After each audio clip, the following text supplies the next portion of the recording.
Et comme tous les lundis, c'est l'heure du quart d'heure américain. Que se passe-t-il du côté des États-Unis? On rejoint Pierre-Yves Dugas, notre correspondant américain. Bonjour Pierre-Yves. Bonjour Fabrice, Happy Labor Day. Oui, vous êtes sur le pont malgré ce jour férié aux États-Unis, ce Labor Day, hein, c'est l'équivalent du 1er mai, sauf que c'est un jour de rentrée pour nous. Oui, c'est un jour de rentrée. Je vous donne une information d'initié. C'est une très bonne journée pour aller acheter des barbecues qui sont soldés par Home Depot et tous les grands du bricolage. Ah. Puisque Labor Day marque la fin institutionnelle de l'été et la grande rentrée, et souvent le retour de forts volumes de transactions sur les places boursières, et peut-être aussi cette année d'une certaine volatilité. J'ai dans l'esprit beaucoup de périodes euphoriques en juillet ou août où les institutionnels sont pas mal en vacances et où les petits porteurs se laissent emballer par l'euphorie, et puis il y a des réveils après Labor Day souvent. C'est vrai, on verra ça en tout cas. En général, c'est plutôt du côté du mois d'octobre que ça flanche un petit peu. Alors, deux sujets aujourd'hui avec Pierre-Yves. Tout d'abord, Trump qui compte sur la Cour suprême pour valider sa révolution. Expliquez-nous. Alors, la Cour suprême n'aime pas être saisie systématiquement pour trancher de la constitutionnalité, et en particulier dans l'environnement particulièrement violent qu'impose la mise en place par Donald Trump de sa révolution. La Cour suprême insiste pour que tout le processus de première instance et d'appel soit épuisé avant qu'elle soit saisie. Malgré tout, il lui arrive d'être obligé de trancher, souvent au cours des dernières semaines, de manière temporaire, c'est-à-dire sur la base d'injonctions, sans rentrer sur le fond. C'est ce qui a été fait dans un certain nombre d'initiatives qui ont beaucoup surpris par leur caractère radical.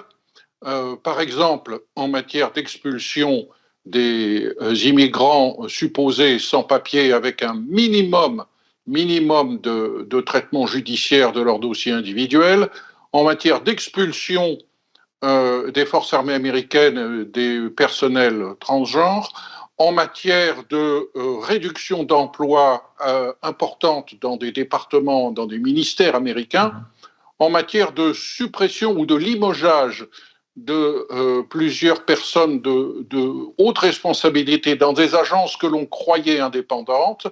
Et le cas particulier, le cas extrême, bien sûr, est celui de la Réserve fédérale. Bien sûr. La Cour suprême a déjà tranché en disant que vraisemblablement, si le cas se présentait, la Maison-Blanche n'avait pas le pouvoir de limoger le patron de la Fed, mais la question se pose de savoir si la Maison-Blanche aurait le droit de le faire pour un gouverneur de la Réserve fédérale. Donc, il y a beaucoup de sujets importants qui ont été tranchés parfois de manière temporaire dans l'initiative de Donald Trump. Et puis, ce week-end est tombée la décision fracassante en appel d'une Cour fédérale qui, en gros, invalide le fondement juridique de 71% des droits de douane qui ont été imposés par Donald Trump depuis son arrivée à la Maison-Blanche, et qui pose la question de la légalité, de la constitutionnalité de cet énorme bouleversement des relations commerciales imposé par Donald Trump. La Cour suprême va-t-elle, comme le croit et comme l'espère la Maison-Blanche, valider cette prise de pouvoir radicale de l'exécutif qui est contraire à toute la tradition économique et juridique américaine? Ouais, on verra. C'est pas gagné en tout cas, mais c'est intéressant de voir quand même qu'il y a ces garde-fous aux États-Unis. Alors, on a l'impression que Donald Trump était vraiment tout puissant, et puis on voit que, la Cour suprême notamment va se rappeler à lui. Autre thème qu'on vient d'évoquer avec nos invités dans Planète Marché, Pierre-Yves, c'est justement ces valorisations boursières, qui on est à des sommets en ce moment. Certains nous disaient qu'on est déjà un petit peu cher, et ce malgré effectivement, comme vous l'avez dit, une Fed assiégée, de l'inflation, des chiffres sur l'emploi qui ne sont pas folichons. On a l'impression qu'on marche un petit peu sur la tête en ce moment du côté des États-Unis. Oui, je suis agréablement surpris de l'optimisme que nos invités viennent de nous montrer, et peut-être que je vois le verre à moitié vide. Ce n'est pas tellement l'euphorie et les records ou quasi-records que l'on a sur les marchés d'actions ou sur l'or, encore que c'est parfois un peu contradictoire. Si on était si confiant dans l'avenir, pourquoi acheter autant d'or? Quasi record aussi sur les cryptos. Est-ce que c'est compatible de miser autant sur des valeurs qui sont censées nous protéger de catastrophes avec les monnaies traditionnelles quand on est dans les cryptos? Je n'en suis pas convaincu, mais je suis un vieux. Les cryptos, probablement, c'est trop compliqué pour moi.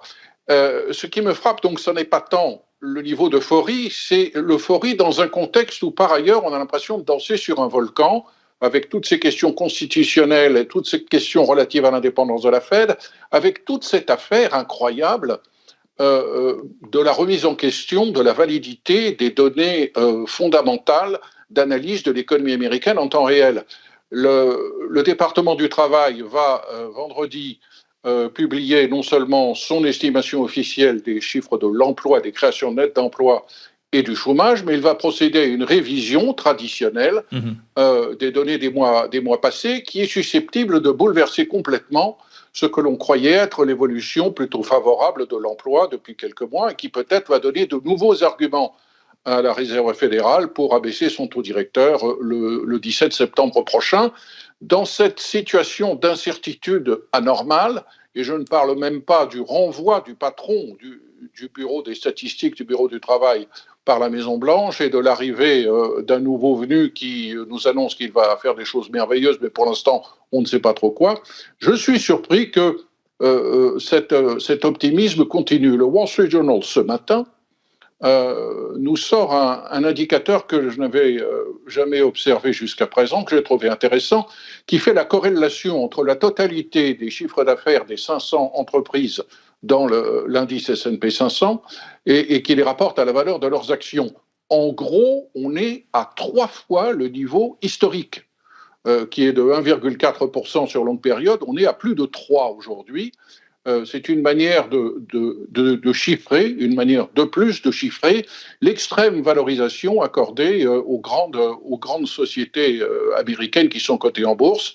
Je ne parle même pas du ratio prix-bénéfice sur la base des bénéfices anticipés pour les prochains mois, qui est de 22, alors que la moyenne est plutôt autour de 18. Et puis, il y a un argument qui me préoccupe, c'est celui qui consiste à dire la Réserve fédérale va baisser ses taux, donc il faut continuer de parier sur les actions parce que l'histoire montre que lorsque les taux baissent, les actions vont en profiter.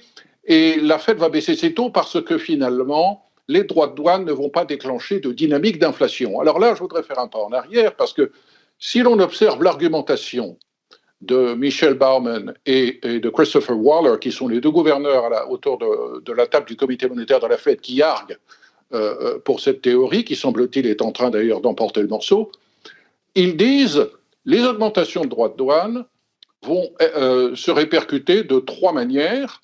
Les importateurs américains, c'est-à-dire les sociétés étrangères qui exportent vers les États-Unis, vont absorber une partie de ces droits de douane.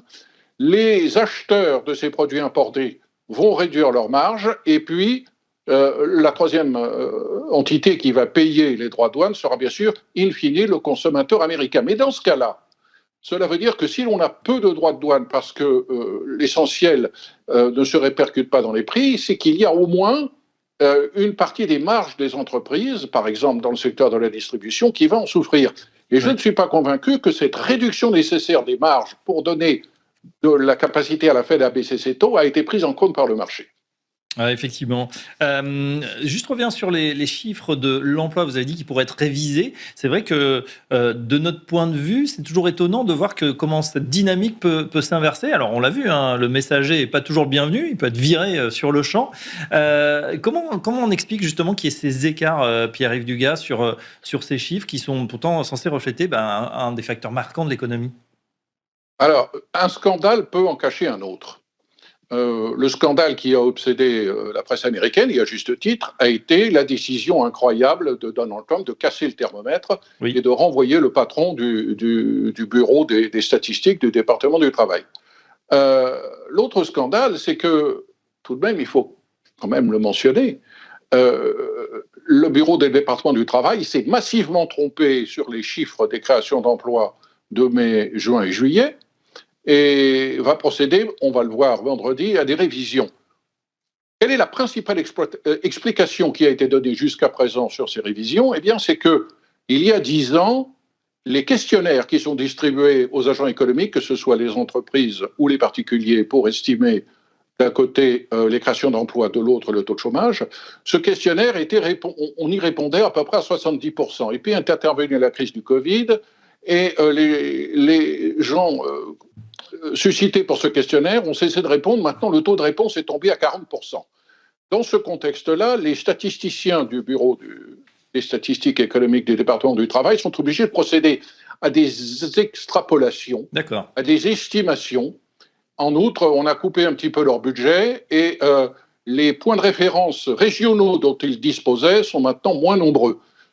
Voilà les explications qui sont fournies jusqu'à présent pour expliquer cette étonnante différence et ces étonnantes corrections. Et quand vous dites qu'un scandale peut en cacher un autre, ça veut dire qu'on pourrait de nouveau avoir des révisions tout aussi spectaculaires dans un sens ou dans l'autre?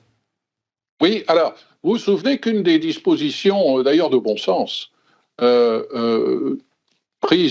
suggérée par M. Elon Musk à l'époque où il faisait de la politique à Washington, était de fusionner le bureau d'analyse économique de BIA, qui dépend du département du commerce, avec le bureau des statistiques du département du travail. Le département du travail, en gros, s'occupe de l'indice des prix et des chiffres relatifs au travail, donc l'emploi et le chômage. Le BIA calcule en particulier le PIB et l'indice des prix des dépenses de consommation, le PCI, qui est concurrent du CPI, qui lui dépend du département du travail. Fusionnons tout ça pour fabriquer une espèce d'INSEE à l'américaine, serait une possibilité pour que tous ces statisticiens travaillent un peu plus la main dans la main. Ah ben pourquoi pas. En tout cas, voilà ce qu'on pouvait dire ce soir. Merci Pierre-Yves Dugas pour cet éclairage en direct des États-Unis. On vous retrouve très prochainement dans Smart Bourse. Cette édition touche à sa fin. Merci de l'avoir suivi. Vous pouvez nous retrouver évidemment en podcast. Je sais que vous êtes nombreux à nous écouter, nous réécouter. N'hésitez pas à vous abonner et à nous noter. N'hésitez pas à nous mettre 5 étoiles sur les différentes plateformes si vous aimez cette édition. On se retrouve demain, même heure, pour un nouveau numéro de Smart Bourse. Très bonne soirée à tous.